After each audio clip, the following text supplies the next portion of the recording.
इस समय उत्तर प्रदेश के उप मुख्यमंत्री दिनेश शर्मा जी हमारे साथ जुड़ रहे हैं। दिनेश शर्मा जी, सभी लोग यही प्रार्थना कर रहे हैं कि अटल बिहारी वाजपेयी पूर्व प्रधानमंत्री का शीघ्र स्वास्थ्य लाभ हो। आप किन स्मृतियों के साथ, उनके साथ बिताए किन स्मृतियों को इस समय याद कर रहे हैं जब सब उनके स्वास्थ्य लाभ की कामना कर रहे हैं? देखिए, अटल जी का याद करना तो एक हर व्यक्ति के अंदर मन में है। कोई उनको अलग से कोई याद नहीं करता, वो तो हमेशा से समाहित हैं। मुझको याद पड़ता है कि मैं लखनऊ में उस समय युवा मोर्चे का अध्यक्ष था प्रदेश का जी। और मैंने उनसे कहा कि यूथ के लिए आप कोई पॉलिसी बनाइए और युवा आयोग अगर सरकार आती है तो बने। अटल जी 13 महीनों के लिए जब प्रधानमंत्री बने तो अचानक एक दिन मुझे फ़ोन आया और उन्होंने कहा कि आप तत्काल दिल्ली चले आओ। और मुझे पता चला कि जो मैंने 4 साल पहले बात कही थी उनसे कि यूथ कमीशन बनना चाहिए, तो भारत सरकार ने युवा आयोग का गठन कर लिया था और अटल जी उसके लिए मुझे चाहते थे कि मैं युवा आयोग का अध्यक्ष बनूं, लेकिन मेरी उम्र उतनी नहीं थी जी। उसके बाद जो मेरी कम उम्र पड़ रही थी तो उन्होंने युवा आयोग का अध्यक्ष के लिए मुझे कहा और मैं युवा आयोग का भारत सरकार का सदस्य बना। अटल जी की स्मरण शक्ति और कार्यों के प्रति उनकी जो उनका लगाव था वो कोई दूसरे नेताओं में मैंने कम देखा है। अटल जी एक विचारधारा है और अटल जी का सानिध्य प्राप्त करना मैं समझता हूँ इस जीवन का सबसे बड़ा उद्देश्य मैंने कहीं प्राप्त किया है। तो मैं उनके पास रहकर, पास जाकर अल्प समय में बहुत कुछ मैंने उनसे ग्रहण किया है।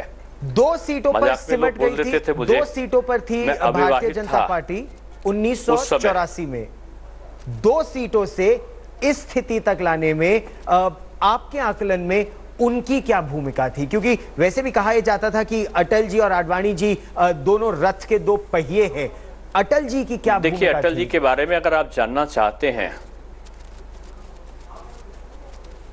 मैं समझता हूँ भारतीय राजनीति में जनसंघ और भारतीय जनता पार्टी का जो विकास की यात्रा है उसके सृजनकर्ता अगर कोई वास्तविक परिप्रेक्ष्य में है तो अटल जी हैं, जिन्होंने आडवाणी जी जैसा सहयोगी के साथ में इसको किया है। अटल जी कहते थे ना, हार नहीं मानूंगा, रार नहीं ठानूंगा।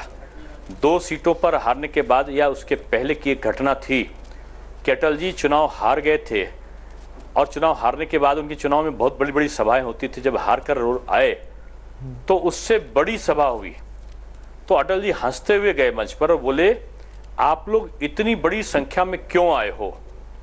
मैं जानता हूं कि क्यों आए हो। तो लोगों ने कहा, क्यों आए हैं अटल जी, आप बताइए।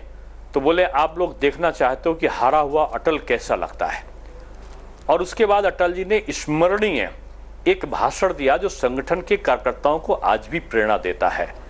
उन्होंने कहा कि मेरे भाषणों में लोग सुनने के लिए आते हैं, ये बात सही है कि मैं उनका लोकप्रिय वक्ता हूं, लेकिन उसको वोट बैंक तक ले जाना ये काम कार्यकर्ता का है और ये कार्यकर्ता का जो काम है, जब तक बूथ का गठन नहीं होगा तब तक हम उस जीत को प्राप्त नहीं कर सकते। और मुझको लगता है कि आज के परिप्रेक्ष्य में जो संगठन में हम लोग बूथ की संरचना करके कार्य करते हैं तो हर पल अटल जी याद आते हैं। हर पल अटल जी के क्रिया, अटल जी का वक्तव्य, अटल जी का मार्गदर्शन, समय समय पर संगठन को, समय समय पर सरकार को, चौड़ी सड़क कैसी होनी चाहिए, पुलों का अंबार होना चाहिए। 10 साल बाद की सोचो, अभी के नहीं। अभी तो समस्या हल कर लोगे, लेकिन 10 साल बाद क्या होगा, 15 साल क्या बाद होगा, उसको सोचकर योजना बनाना है। नदी का सफाई का अभियान, नदी को जोड़ने का अभियान, सड़कों को जोड़ने का अभियान, चौड़ाईकरण का अभियान, कितनी चीजों को याद करें हम जी। मैं समझता हूं कि अटल जी खुद में एक संस्था है। ये और वो डरते नहीं थे, रिस्क लेने से घबराते नहीं थे। वो लाहौर गए, पाकिस्तान में कारगिल कर दिया, लेकिन उसके बावजूद पाकिस्तान के साथ संबंध सुधारने में भी उन्होंने कभी हिचकिचाहट नहीं दिखाई। तो कहीं ना कहीं वो रिस्क लेने से घबराते नहीं थे। अटल जी, आपको उस समय की घटना मैं आपको बताना चाहता हूं। कारगिल में युद्ध छिड़ा हुआ था और कारगिल में एक दूसरे तरफ से गोले चल रहे थे। नीचे से भारतीय सैनिक थे, ऊपर से पाकिस्तानी उन पर बम बरसा रहे थे। जी। ऐसे समय ये निश्चय हुआ कि अटल जी जाएंगे और वहां सैनिकों को संबोधित करेंगे। जी। तुरंत उनको अलर्ट आया। उस समय इत्तेफाक की बात थी, वो लखनऊ से दिल्ली जा रहे थे। जी। हवाई अड्डे पर मैं छोड़ने हम लोग गए थे।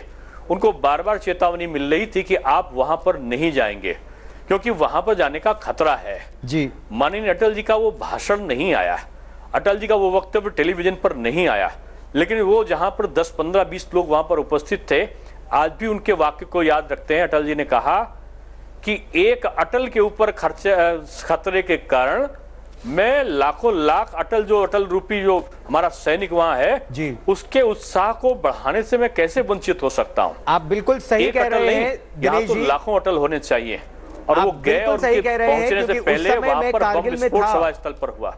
उस समय मैं कारगिल में था और फारूक अब्दुल्ला उस समय मुख्यमंत्री थे जम्मू और कश्मीर के। तो जब कारगिल के हेलीपैड पर अटल जी का हेलीकॉप्टर आया और फारूक अब्दुल्ला उनके साथ थे, उनके सुरक्षा सलाहकार और कई और अधिकारी थे, तो पाकिस्तानियों ने वहां भी उसके पास बमबारी की कोशिश की, जो आमतौर से कभी नहीं करते थे। लेकिन अटल जी वहां से हटे नहीं। हम लोग सब उनका वही इंटरव्यू कर रहे थे उस समय। और जब जी वहां पर सैनिकों ने लिखकर रोकर अपने अपने घरों को लिखी थी। एक सैनिक जो मुस्लिम सैनिक था, उसकी मृत्यु बाद में कारगिल के युद्ध में हुई थी। उसने अपनी मां को चिट्ठी लिखी थी, अंतिम चिट्ठी थी, और उसने लिखा था कि मां, आज मैं जीवित रहूं, आज मैं युद्ध पर जा रहा हूं और युद्ध पर जाने के बाद में हो सकता है पहाड़ पर ऊपर जाने के बाद शत्रु ऊपर से प्रहार कर रहा है, मैं जीवित रहूं ना रहूं, लेकिन आज मेरा सीना, छाती मेरी चौड़ी हो गई है क्योंकि अटल जी ऐसा कुशल नेतृत्व किसी के पास में होगा जो अपनी जान को सैनिकों की जान के बराबर मान के मेरे पास में आया है। अब मुझे कोई चिंता नहीं है, हम युद्ध जरूर जीतेंगे जिसका नेता ऐसा हो। ऐसा सैनिक ने अपने पत्र में लिखकर अपनी मां को भेजा था। जी। ये बात तमाम समाचार पत्रों में आया। जी। तो ये जी, आप हमारे साथ जुड़े, आने वाले अटल जी थे। जी, आप हमारे साथ जुड़े, बहुत बहुत धन्यवाद। Thanks for watching the video. For more such news and updates, please like, share and subscribe to India Today. Also check out our other great videos from our channel. We know you would love to.